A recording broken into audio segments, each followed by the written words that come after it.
90 लाख रुपये retirement amount मिळालेली आणि त्या क्लायंटने 30 लाख रुपये सिनियर सिटीजन त्याच्या नावाने आणि 30 लाख रुपये सिनियर सिटीजन वाईफच्या नावाने इन्व्हेस्ट केले. 60 लाख इथेच गेले, 10 लाख रुपये इमर्जन्सी फंड मध्ये ठेवले आणि 20 लाख रुपये म्युच्युअल फंड्स मध्ये ठेवले. त्यांचं असं म्हणणं होतं 20 लाखांमधनं भरपूर रिटर्न्स मिळाले पाहिजे.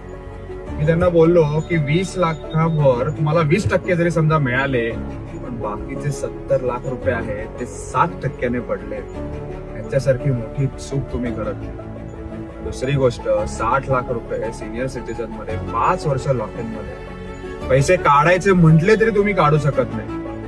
म्हणून जेव्हा केव्हा तुम्ही इन्व्हेस्ट करता तेव्हा एकदा म्युच्युअल फंड डिस्ट्रीब्युटरला विचारा, करायचं की नाही करायचं हे तुम्ही ठरवा, पण ऍटलिस्ट एक सल्ला तरी घ्या. तुम्हाला पण म्युच्युअल फंड जर्नी चालू करायची, जनरेशनल वेल्थ क्रिएट करायची, तर या वीकला अपॉइंटमेंट लिहून पाठवा. तुम्हाला गुगल फॉर्म DM होईल, तो भरा, माझी टीम तुम्हाला कॉल करेल. थँक्यू.